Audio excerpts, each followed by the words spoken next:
In episode 65, I talk with pioneer of podcasting, Conal Byrne, and CEO of Pop Culture, Brian Volk-Weiss. Let's go! You're listening to Pop Culture Weekly with Kyle McMahon, presented by 92.9 Tom FM, an iHeartRadio station.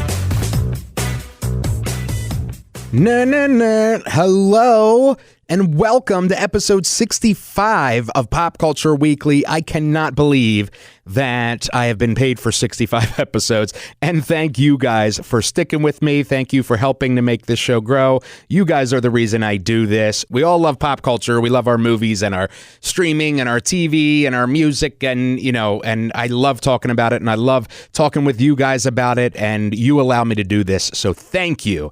Having said that, we have a very special episode. It is an all-interview episode. Once again, we're going to get back to our regular routine with a rotating panel of guest hosts and talking about, hot clips and all that good stuff in the next episode. But for this episode, we have two very special interviews that deserve the episode themselves. Okay, so first up is a pioneer of podcasting. So Conal Byrne is not only the president of the digital audio group at iHeartMedia, which of course this show is from iHeartRadio and iHeartMedia. So not only that, but he is a pioneer in podcasting. He is really just an incredible guy.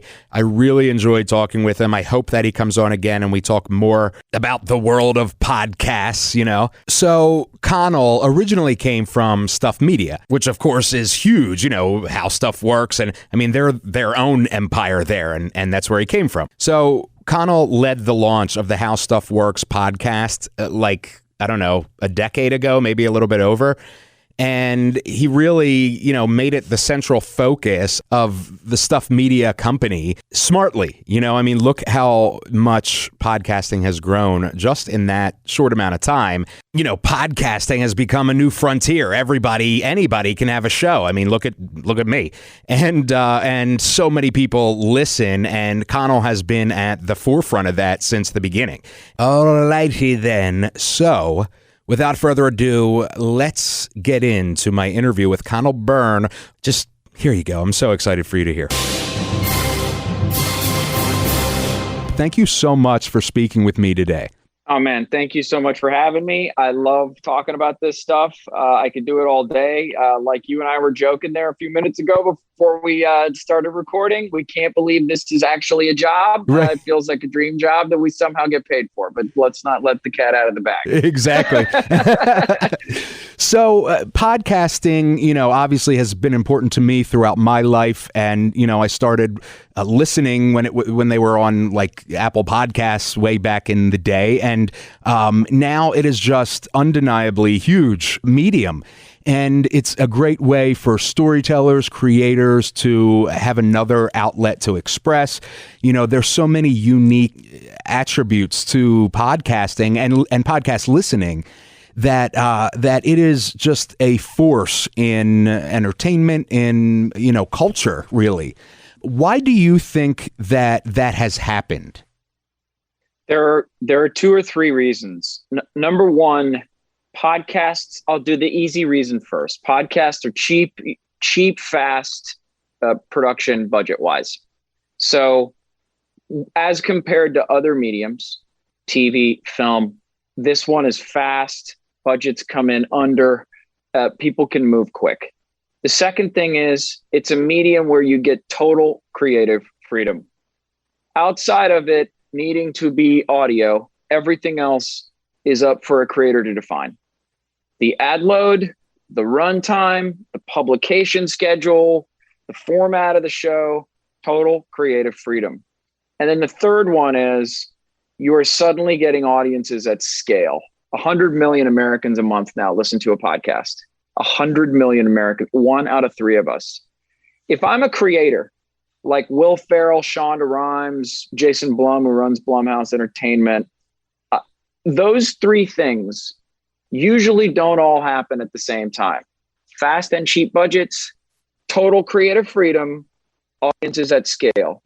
I usually get I usually get one or two of those things. I don't get all three. Podcasting gives you all three, and that is truly unique. So you had a lot of A-listers from a lot of other mediums over the past 2-3 years starting to take a look at podcasting. When quarantine hit, they jumped in faster than they might have normally because they didn't have other creative outlets. Their production sets were stopped down, for example, in TV and film. So it accelerated the interest on the creator's side that was already there, just got accelerated over the last year. But those are the fundamental reasons why podcasting is so attractive to creators. For listeners, on the audience side of things, why has that exploded? It's just two simple reasons. Convenience. So ease of use always wins with consumers. And then number two, it is some of the highest quality, most authentic content getting made in the world right now. It just is. It's like podcast content is in a perennial golden age. It's very rare and unique. So you have these two sort of really nice, perfect storms, a good reason for audiences to grow and a good reason for creators to jump in, and podcasting is benefiting from that. I love that. And, one of the things that is unique for me to podcasting is, so video is huge. And obviously, I've been doing videos and stuff, but there was a time until not that recently, really, until I started with iHeart, that if I felt self-conscious that day, I wouldn't do a video. And as we know, repetition, a schedule is important, and not going MIA for 3 months and, Sure. I feel bloated today, or I haven't gone to the gym in the last month. Yeah. I can't get on and do a video. With podcasting, it takes that out of it. I mean, barring being sick, it doesn't matter how you look or what's going on, you can podcast. And I love that aspect of it as well. And you can also, it's not just that you can podcast, but you're right. There's a journaling quality to podcasting where it feels super authentic and genuine. A host can literally just turn on a microphone and talk. We're seeing this in a lot of cool ways right now. That's worth talking about. Like, we just launched a podcast with Paris Hilton a few weeks ago. She's using the medium in the way that you're talking about. This is a highly visual person, a highly visual brand, if you will. She's using this medium more in a way of almost journaling, leaving voicemails for fans. That's one piece of it, which speaks to what you just said. The other part of this, though, is highly visual, iconic IP, for lack of a better word, like Ron Burgundy. He's also launching podcasts, the new season of Ron Burgundy, which I think will be season number 4 now, 5. This is like a brand that if somebody come to you and me 3 years ago and said, Ron Burgundy, but just audio, you'd be like, how do you do that without the audio visual elements? That's like half the joke, but it works. Mm-hmm. It's one of the year it launched, was the biggest podcast of the year. That's really cool to me, to see brands work in audio, playing on that. It's cheesy, but it's true. That notion of the theater of the mind, playing on that, pulling those strings, actually working time and time again is really cool. I love it. And you yourself is a pioneer in podcasting. Can you tell us a little bit about that? Yeah, well, I worked at a company called HowStuffWorks.com. This is the origin story. We're going way back. I worked at a company called HowStuffWorks.com. I ran their editorial, all the articles that we put out there on the internet to explain everything under the sun. Our mandate as a website was simple. This was like 15 years ago. I realized that the asset we had at the company wasn't necessarily the content we were putting out there in the world. It was the people who worked at this place. Why? Because some of the stories that they were telling, some of the topics they were covering were hard to make interesting. How artificial intelligence works is an easy assignment. How air conditioners work, less easy. And yet I saw that every time they got a topic, they would tell a story. They would make it compelling. People would read these articles like they were reading a New Yorker article. I knew I had storytellers on staff. In parallel, podcasting starts to emerge very subtly on Apple Podcasts. And we decided to launch a few shows to basically convert a lot of our articles into audio formats with a couple of our staff members as trying them out as storytellers. Little did we know that we were launching 6 or 7 shows that would become the bedrock of the podcast industry. Stuff you missed in history class, stuff you should know, stuff to blow your mind, stuff mom never told you, stuff they don't want you to know, and a few others. The shows I just rattled off drive 50 to 100 million downloads a month today. They're still today some of the biggest podcasts ever launched. They still all publish. That's how we got into it. Over the course of the last 10, 15 years, we kept launching new stuff and this sometimes happens in digital media, the company pivoted. What we used to do as a company, we now realized, we're a new company now. We're a podcast network. So we pivoted into a new company called Stuff Media. iHeartMedia came along 3 years ago and acquired us. And the rest, as they say, is history. It's been amazing. And it's, kind of cool that really your entire career or a huge chunk of your career has been not just, kind of goes back to our joke, something as a creator that you get to, put your heart and soul into and then put out to the world to consume. Yeah, it's helpful in life when you realize the thing you're really good at, right? Most of us think we're good at something and maybe we're always frustrated because it's actually not the thing. I realized a few years ago, maybe the thing I'm really good at is opening doors for creators to do their best work. Just as simple as that, making it easy for them to tell awesome stories. Whether that was in articles way back when for howstuffworks.com or audio storytelling and podcasting today, that's what iHeart Podcasts is all about. We have 500 shows, actually closer to 700 now. They drive almost 300 million downloads a month. It's the single biggest podcast network in the United States by a wide margin. But really, at the end of the day, we work with a few hundred amazing storytellers, and we try to do everything we can to make their jobs easy, inspiring, move faster, tell more stories. A good example is there's an incredible creator named Aaron Mahnke. He's an incredible podcast, just a brilliant guy. He launched a podcast called Lore several years ago, one of these sort of OGs in the podcast industry. Good example of a guy who went out on his own, just said, I'm going to quit my day job. I'm going to launch this thing. I'm going to take the risk. I believe in myself and the stories I have in my head and the way I tell them. Launched Lore. It was a massive hit. Our job from that moment on was just to try to help Aaron make more content. We entered into a slate deal with Aaron Mahnke. He now executive produces coming up on 7-8 shows with us that just have that Mahnke touch. Some he hosts, some he oversees and EPs. That's our job as a network. And again, all joking aside, it is a dream job to be able to work with these folks who are reinventing the genres that they've jumped into. I've never seen anything like it. It's a pretty awesome time to be in it. It really is. And, as you said, it's like a golden era for not just podcasting, but culture, because it is, as you said, 1 out of 3 Americans. And that is such a huge number that there really isn't another medium, that is getting that engagement at that scale. No, first of all, we should take stock. It's very rare that a new content type, a new format comes along and actually takes hold as a permanent new way that masses of people adopt to. That's actually very rare. Video on the internet is a good example. Social video, it took hold. There are more examples of content types that tried to take mass reach hold and didn't. Virtual reality is a good example. It's not that virtual reality disappeared. It's just that it's not mass. Mm-hmm. It's niche. We use it in the ways that are utilitarian in our lives, and that's it. It has a specific usage for gamers, etc. Podcasting does not look like it's going to do that. It looks like it is actually going to hit mass reach. 100 million Americans a month is a lot. What's more interesting is that podcasting is still in the first or second inning of its exposure to audiences. So to future trip for a second here, when you think about the biggest platforms in the world that distribute content, Google search, you find a lot of your content on Google search. Facebook, obvious. YouTube, obvious.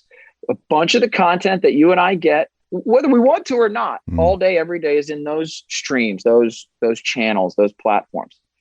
Those 3 platforms that I just ticked off there don't actually have currently a real podcast plan, as it were. They don't have products dedicated to podcasts. They don't consistently distribute podcasts.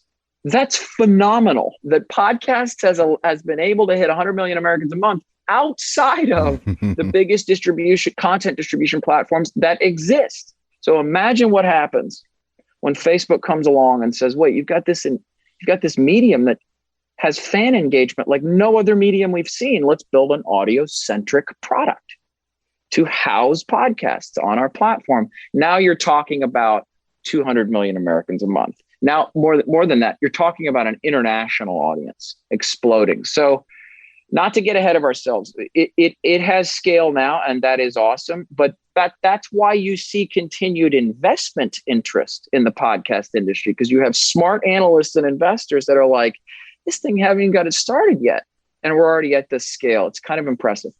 Yeah, and that's one of the reasons that I love being with iHeart is that it's akin in my head to what has happened with streaming video. I'm a what they call never quarter. So, I've never had cable except when I was at my parents' house. I'm renting now, getting ready to buy my first house. Cable is not even a question. It's always been streaming for me, Netflix and Hulu and Amazon. Sure. And it's not that I've stopped consuming video content. I just get it in a different way. And, akin to that is iHeart with radio. I mean, now I listen to, Tom or whatever station that I want to listen to, anyone in the country on the iHeart app. And, I'm not listening any less, I'm just listening in a different way, and actually probably more, because now I'm listening on my HomePod and wherever, my AirPods and I'm consuming more content.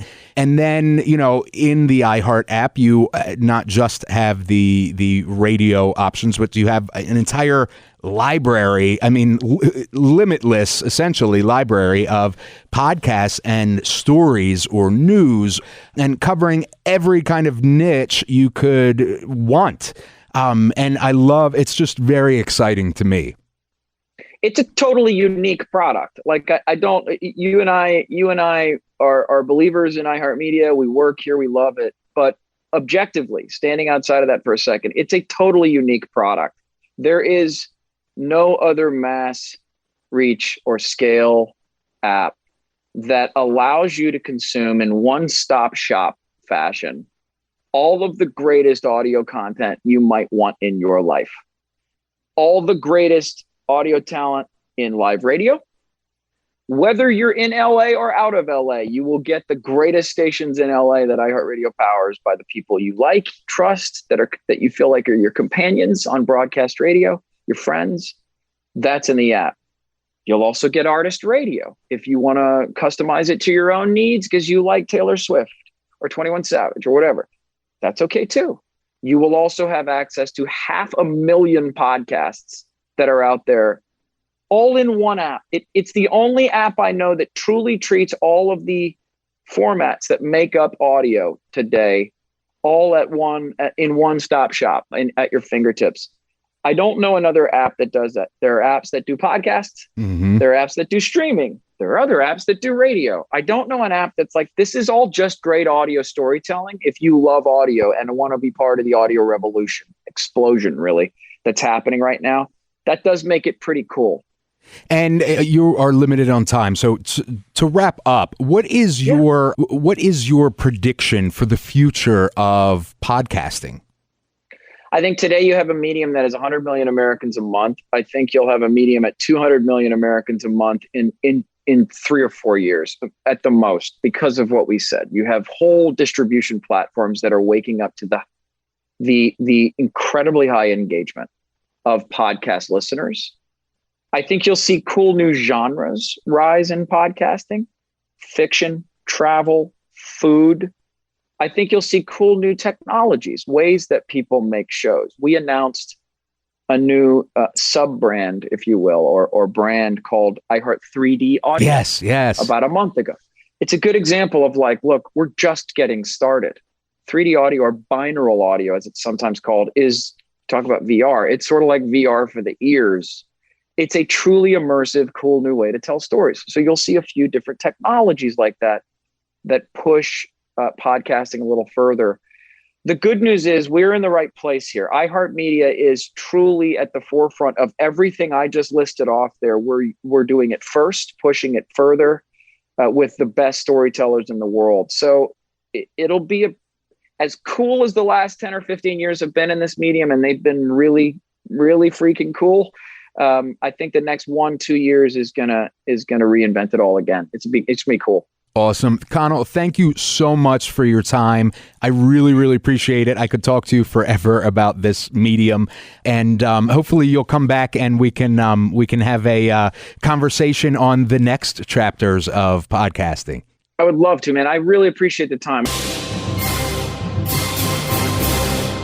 Hello, isn't he awesome? Yeah, I mean, he's just such, besides being a pioneer in podcasting, and not just a pioneer, but now a trailblazer, right? He is just a really cool guy. I could literally just nerd out with him on podcasts and podcasting and being a creative forever. And I would love to have him back. And he said he would love to come back. So I know you guys are going to love this. So look for that in the future. And yes, that's that. Conal Byrne. Love that man.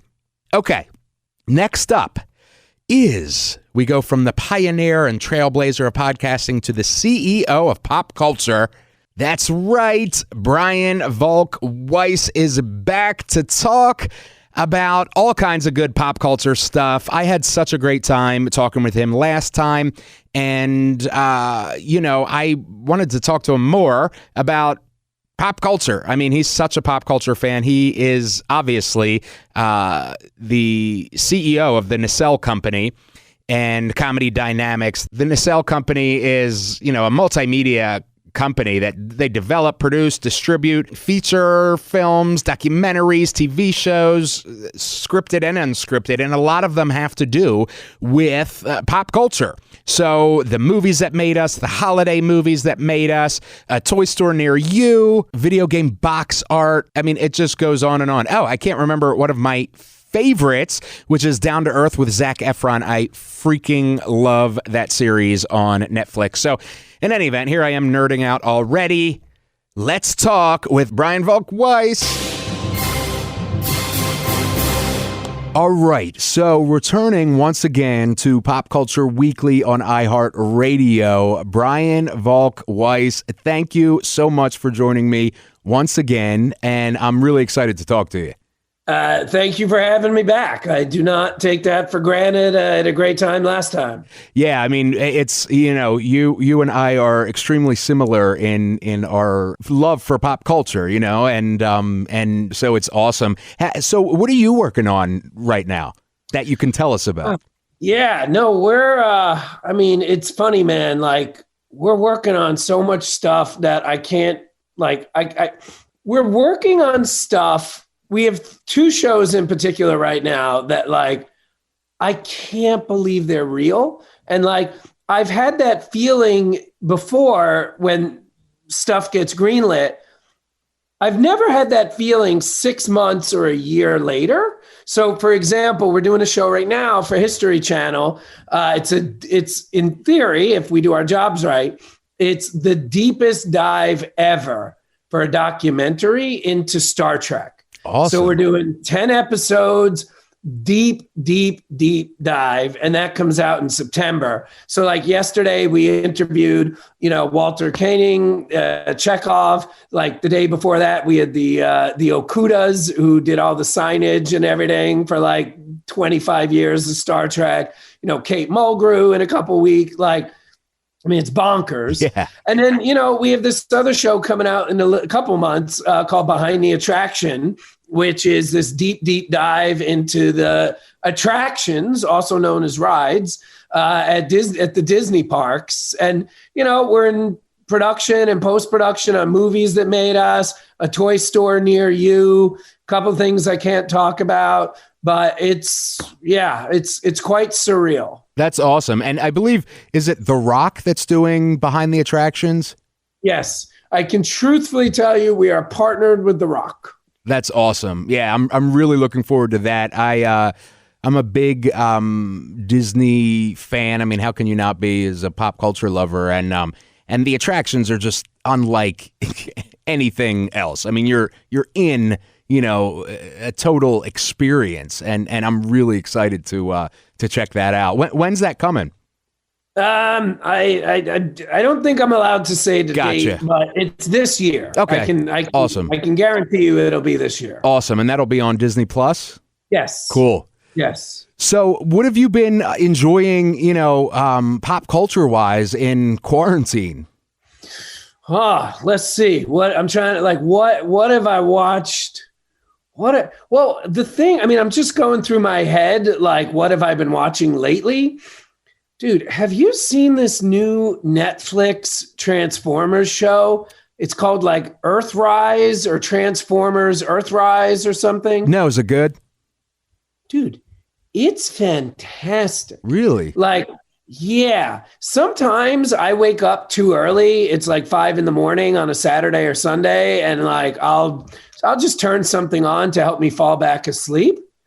I had to stop watching it because it was so good and I was falling asleep. That's awesome. So I went back and started watching it at night when I was awake. And dude, if you have even the slightest interest in Transformers, I think it's called Transformers Earthrise. Okay. It's fantastic. So that's what I just finished watching. Of course, I was watching WandaVision, yes. which was, the show, you've seen it? Yeah. Oh, yeah. Yeah. So I thought the show was great. I like Marvel. I don't love Marvel. Marvel for me is definitely below Star Wars and Star Trek and whatnot. But I really liked WandaVision, but it was Olsen. She should win every award. There's an award for acting. There are moments with her where in 18 seconds, she's playing 6 different people. Mm-hmm. Yeah. So I love that. And I'm usually late, by the way. So I know The Expanse came out, I think in November. I just finished watching. Do you watch The Expanse? I don't actually. It's on my list. It's on my watch list. It's the high watermark for sci-fi. Really? Okay. Yeah, it used to be Battlestar Galactica. Now it's The Expanse. Okay. And the most recent season is phenomenal. Awesome. And by the way, there's 5 seasons. Season 1, A+, season 2, A, season 3, A++++++. Oh, wow. Season 4, season 5, A+.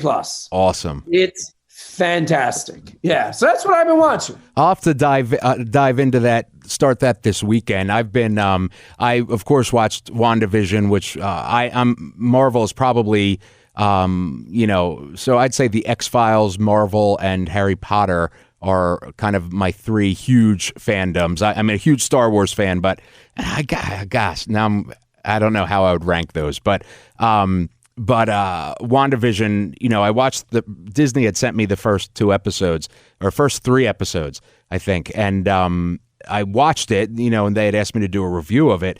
And as I watched the first episode, I was like, what? And then I watched the second episode and I'm like, what? And then the third episode, I was like, oh, okay. And then I had to wait 3 weeks to catch up, until they came out. Yeah. And then, it was like torture every week, but it was, I thought it was genius. And to your point, Elizabeth Olsen, she is just a powerhouse. And I had no idea, and this is nothing towards her, but just personally, I had no idea this incredible range she had. And like you said, she played, 14 different people per episode. It was just, she was I've never awesome. seen anything like it. Yeah. But let me ask you this. If you're a Marvel fan, help me out with this. And I know this isn't popular, but so I've seen 2 episodes of The Winter Soldier, Cap, whatever that is. What I don't get this Silver Arm guy. Why does everybody love him? And what's he's got a metal arm, right? Yes. And he can shoot a gun like I can shoot a gun. Like, right. What's with the metal arm, and why do people love this guy so much? So his backstory is that he was kind of best friends / turned enemies, turned best friends again with Captain America. So there's this long history in the comics and in the movies where it's kind of a tragic love story between 2 friends, a non-romantic, tragic love story.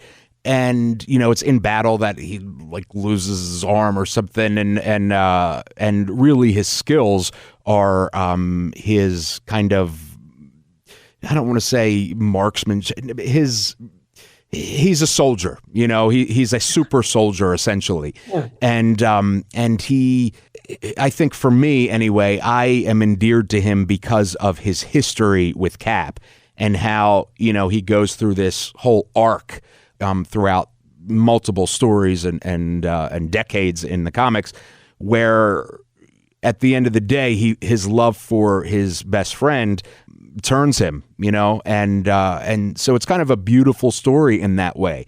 But then you have people who hate him. So it's weird because it's like this, well, he doesn't really do anything sort of thing. And then you have the other people like me that it's like, no, but it's like his heart and his story that bring it. Yeah.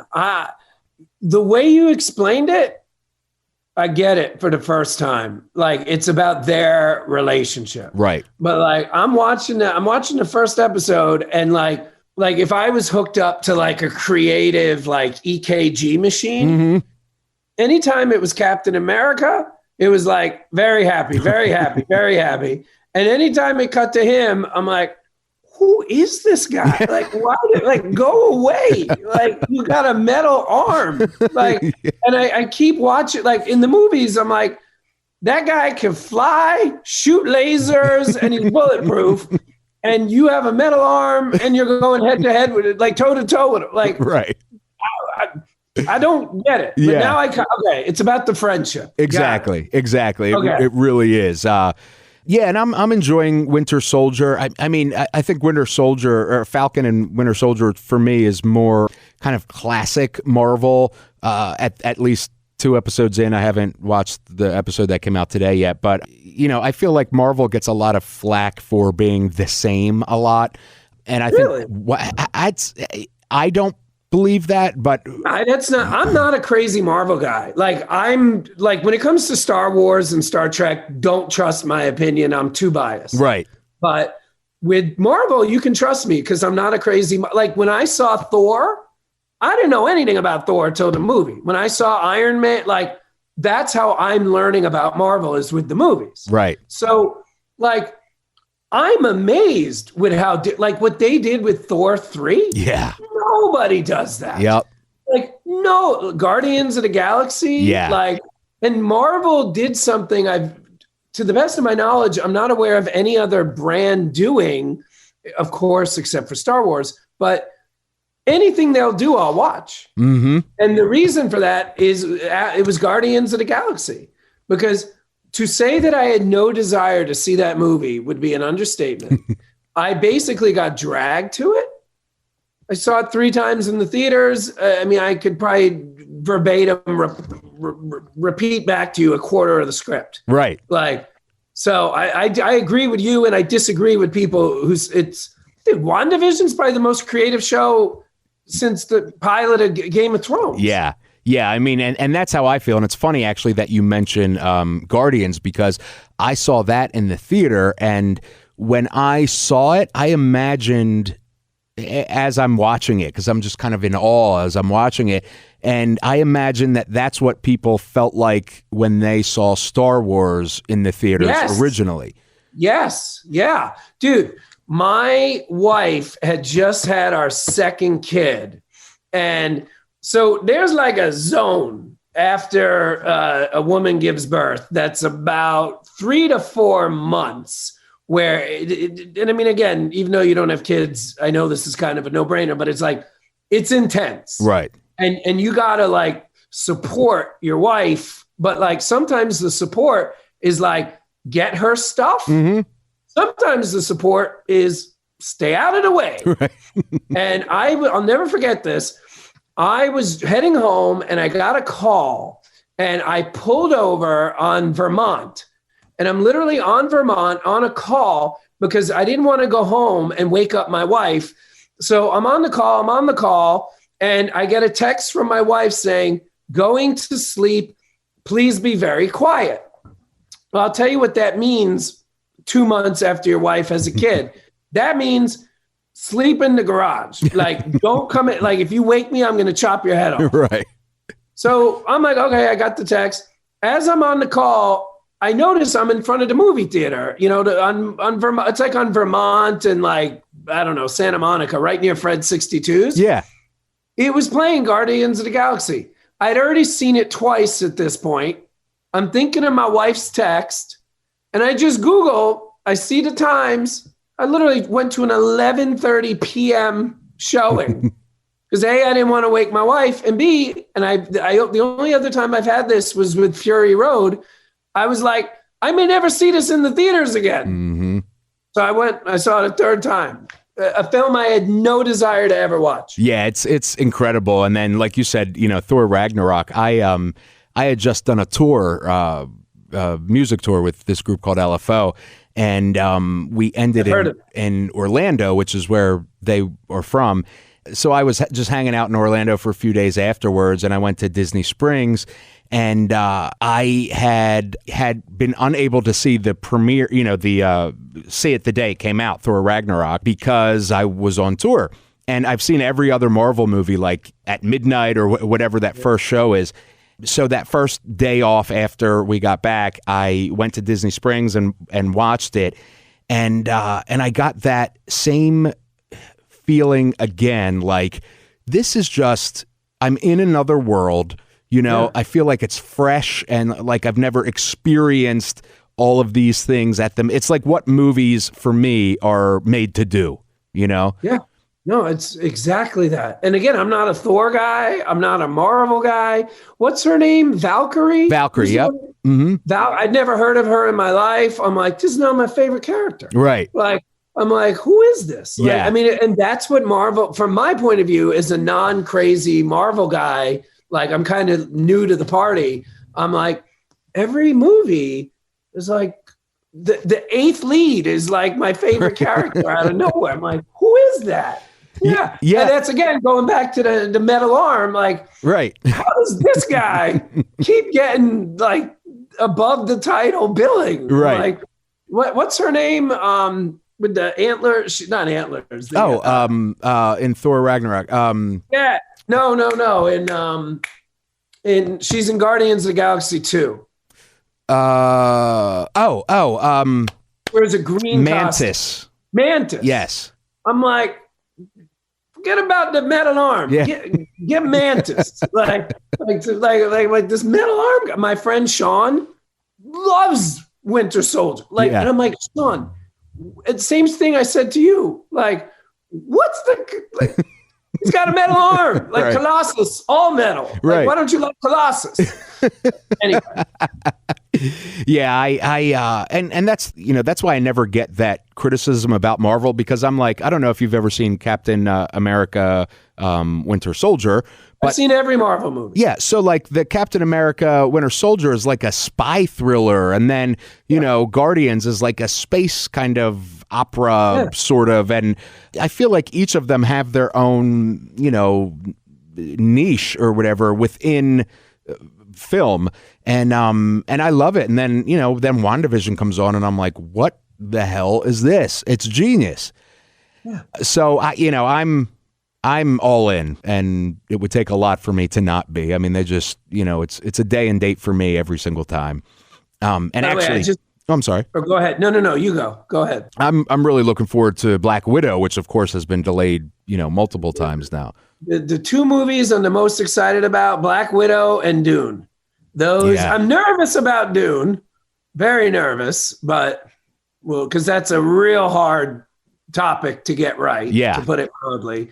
But Black Widow, that was like the thing movie-wise I was the really most bummed about in 2020 was that getting pushed back. Because as I know you know, but like it's not just about that movie getting pushed back.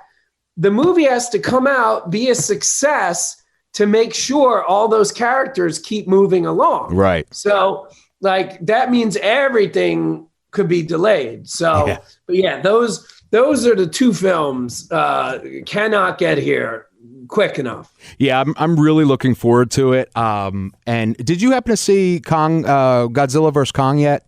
Not yet. Okay, so I watched that a couple of weeks ago, and then I talked with Alexander Skarsgård, who's in it, and it is in my review. I put that this is the movie to kick us out of quarantine, because it is this big summer blockbuster tentpole movie, but it's got heart. I'm Team Kong. I loved Kong Skull Island. Love that one, but I didn't like the one after it. The Godzilla King of the Monsters or something. Yeah. Yes. But the first Skull Island, I saw twice in the theater. Yeah. And that's exactly how I was. The Godzilla movie that came after it, where they had the different monsters, I was just like, yeah. But Kong... It didn't have the heart, the first one did. That's exactly what I was going to say. It did not have the heart.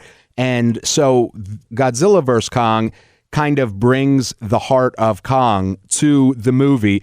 It brings that human touch to a big summer blockbuster, and I absolutely love it.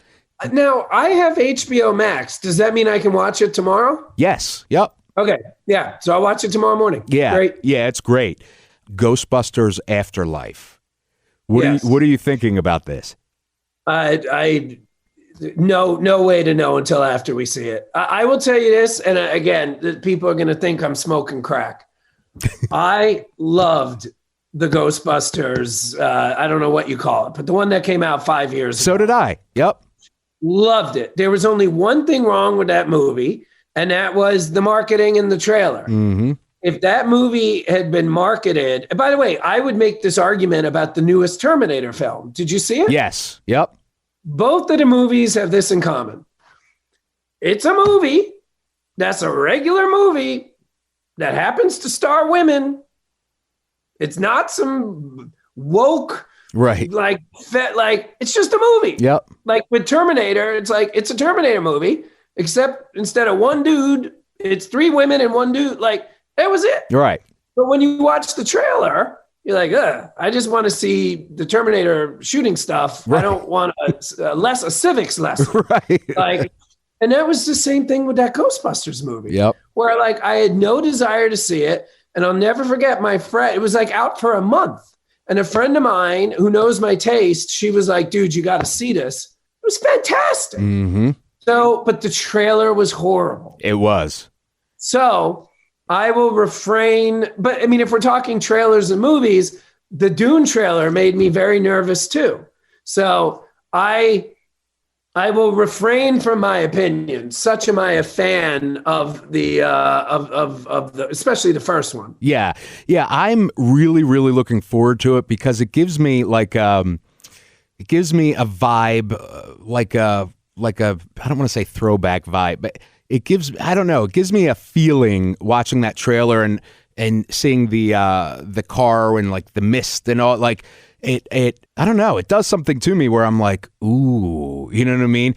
But it could very much go be either way. Exactly. Yeah, exactly. And that's very apparent from the trailer. Right. Like this is either going to be a strikeout or a grand slam. Nothing in between. Yep. Yeah, I'm looking forward to that, and that has been pushed to July, I believe, or November. I can't remember which one it is, but I'm dying to see that either way. I'll be there opening night. Spider-Man 3. So I love that Sony and Marvel this is nothing against Sony, but for me, they haven't had the best track record with some of their superhero-related movies. And for me, as a fanboy, I want all of Marvel's characters to come back to Marvel Studios and Kevin Feige. That's what it comes down to for me. Yes. Let Kevin Feige rule the world, or at least all of the Marvel characters. And Tom Holland, I just think, is an incredible Peter Parker and Spider-Man.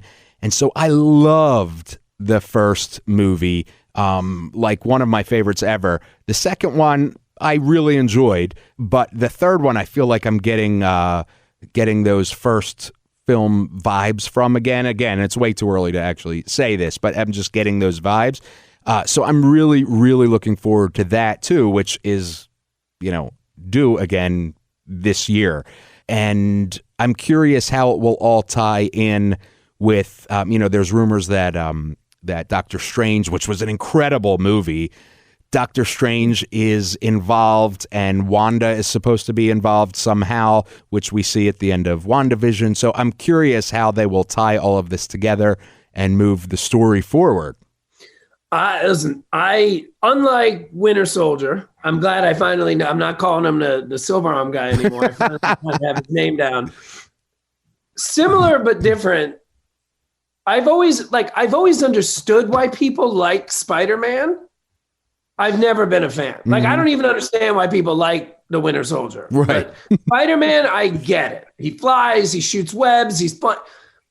Tom Holland's first Spider-Man, that's the first Spider-Man movie I've ever liked. Mm-hmm. I didn't like any of the prior films, and I saw them all, like in the theaters, never liked any of them. I loved the second Spider-Man. The movie itself was fine. Dude, what's his name with the bubble on his head? Mysterio. Dude, first of all, brilliant character. Yeah. Second of all, the scene where Spider-Man and him are fighting and he just keeps changing what's going on. Yeah. But we don't know yet what's going on. Right. And then he gets hit by the train. Other than the breakout of the prison in Guardians 1, that's the best scene in Marvel history. I mean, just, can you imagine directing that? No. Like, what are you like? All right, that green wall is a potato, but in 5 minutes, it's going to be a brick wall. Like, yeah, like how do you even direct that? But yeah, so I'll give it the ultimate compliment. Here's the greatest compliment I can ever give a movie that's coming. I will not watch the trailer. Yeah.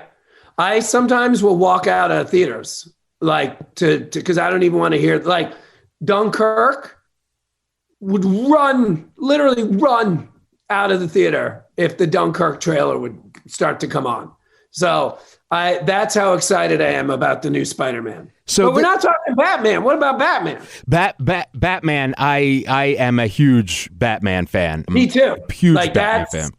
Pretty much my only quote unquote organics, like from my childhood, he's the only superhero like I've been into. Yeah, I am really, really, really excited about Robert Pattinson, first of all, and I totally just drew a blank on the filmmaker's name. Oh my God. Was it? Yeah. I'm drawing a blank too. But the thing I'm excited about is another name I'm forgetting. The guy playing the Penguin. Oh, yes. Not Colin. Colin Firth. Yeah. Yeah. Yeah. Oh my God. Yeah. The casting looks incredible. And I love I absolutely loved, and I grew up on like Batman Forever and Batman and Robin.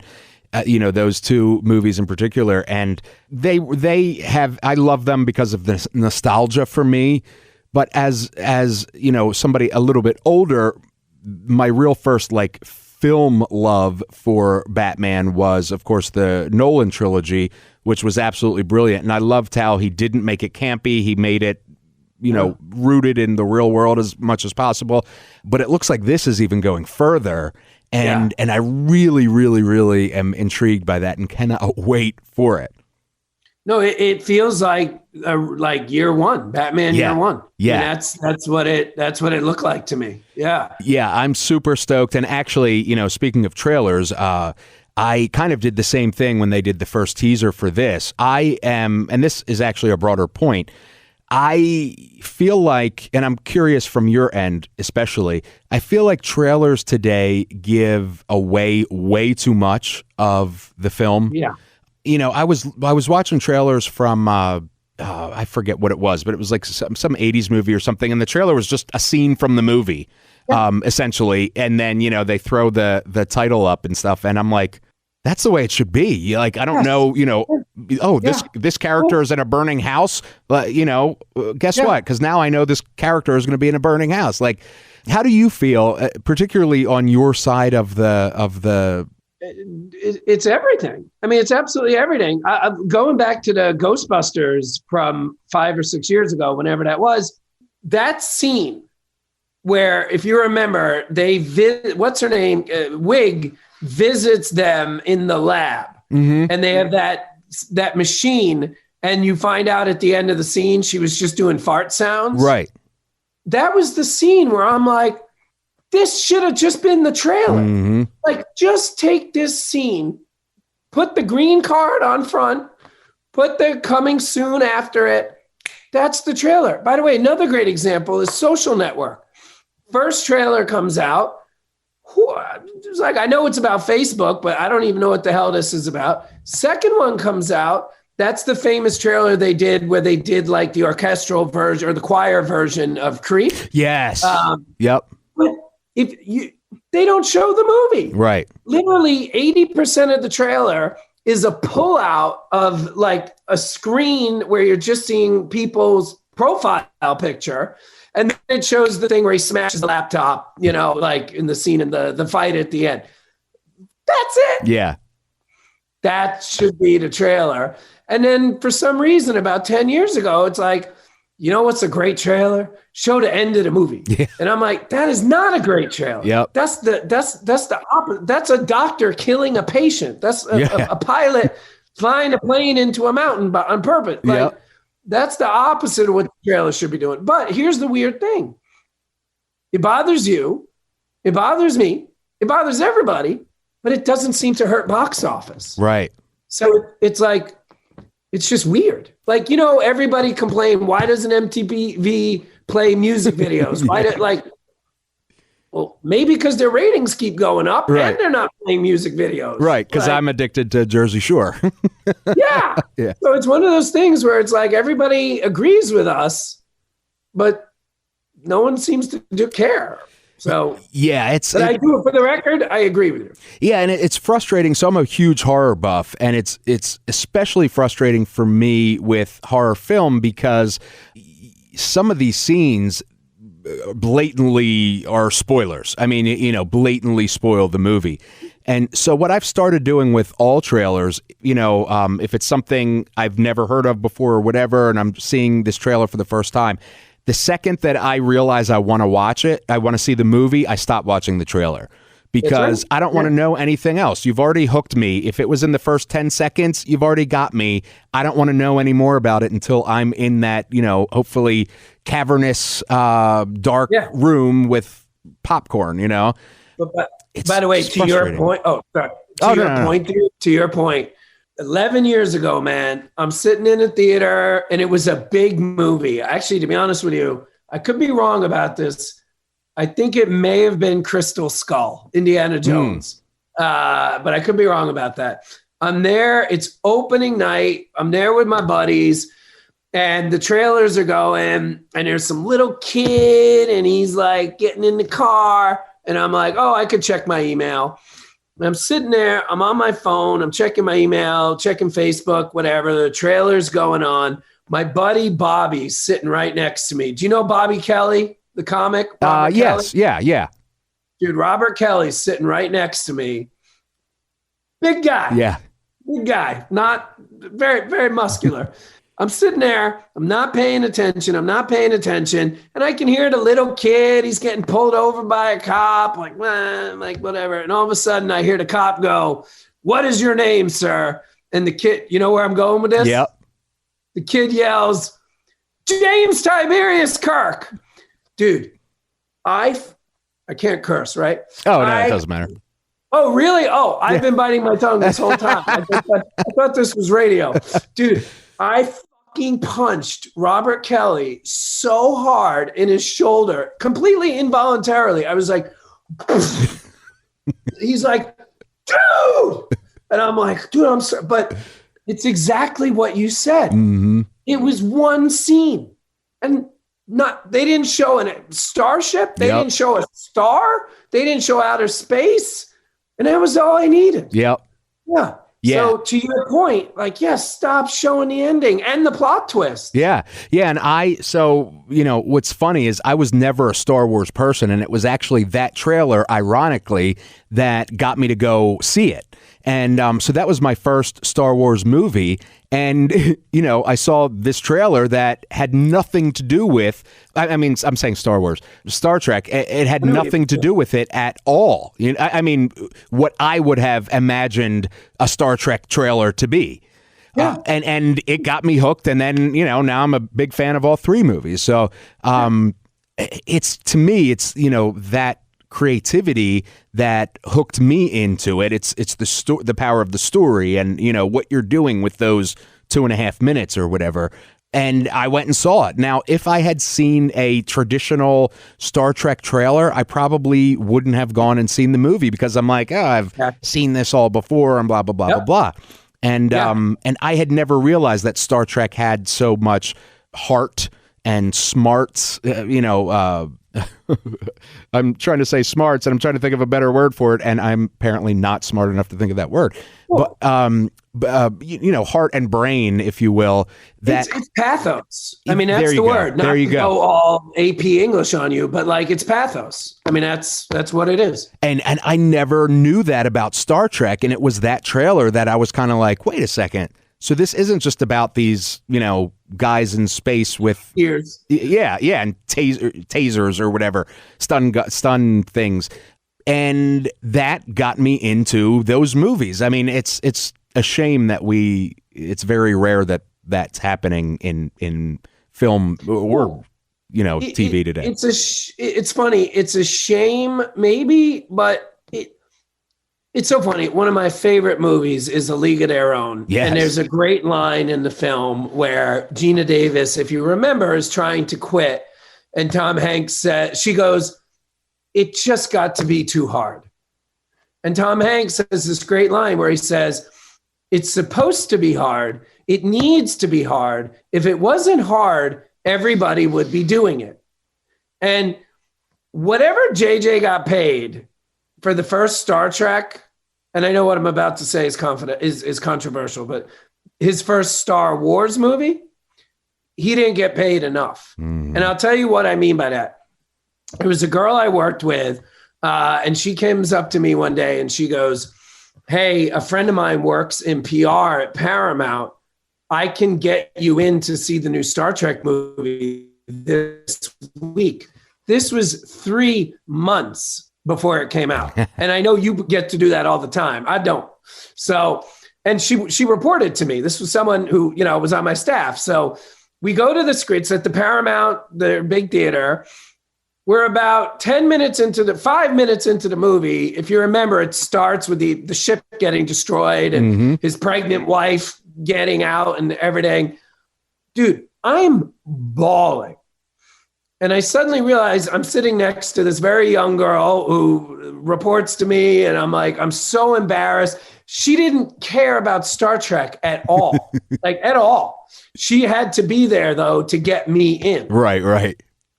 So I nervously take a look at her to see if she sees me bawling. She's bawling. So the fact that a movie like that, I'm the biggest Trekkie you'll ever meet. I'm with a girl 15 years younger who doesn't give a crap about Star Trek. We're both crying. We both love the movie. Yeah, he didn't get paid enough. That's awesome. And to me, that's what art, great art does is, and it doesn't have to necessarily be crying, but it makes you feel something. And even more magical, in my opinion, is when you can feel something with other people, Yes, it's everything. Yeah. It's the greatest feeling when you could be like, do you remember this? Do you remember that? Like, that's society. Yeah. Like, that's civilization. It's funny. We're all bonding now, telling our stories about getting vaccinated or not vaccinated. But like, that's a once in 100-year event. Mm-hmm. Movies are every weekend. Yep. What else? There's very few people who are like, dude, I flew on a Boeing 737 yesterday. What about you? Oh, I was on an Airbus, blah, blah. Like, no one does that. Right. But movies, more than even books and music, now TV, because I think TV's caught up with movies. Mm-hmm. But yeah, there's nothing else like that. And that's why, I love your series, The Movies That Made Us, because it really does, movies in particular really do, for some reason, help, particularly at an early age, to make us who we are as people, they help form us. And it's very unique to that, because I read books and stuff as I was a kid, and Never Ending Story, I read that book a million times, but I read that book because of the movie, you know what I mean? And it was the movie that really, was kind of like a first fandom for me, because the babysitter that I had, her son, was probably 10, 15 years older than me. He was really into this movie, and they had it on VHS or something. So she would pop it in, to keep like the kids she's watching, just another movie to pop in. And every time she would pop it in, I would just be enamored, because I'm taken from this world that I'm living in and into this universe with, living, breathing creatures. And I mean, it really helped in many ways make me who I am, because it allowed me to escape and allowed my creativity to run, rampant, and led me to a career of where I need to create, Everything you just said, I could copy, paste, and say myself verbatim. I mean, that's exact. I always say I'd be a lawyer or a dentist in New York if it wasn't for Star Wars. Right. Like, it was only realizing what a movie was. I mean, since I was 3 years old, it's all I ever wanted to do. Yeah, it's incredible. Crazy. It's awesome. Brian, thank you so much. I mean, I could talk to you forever about this. Vice versa. It's always weird promoting stuff that's 6 months away, but the Center Seat comes out, History Channel, in September. It's about the 55-year anniversary of Star Trek, 10 episodes.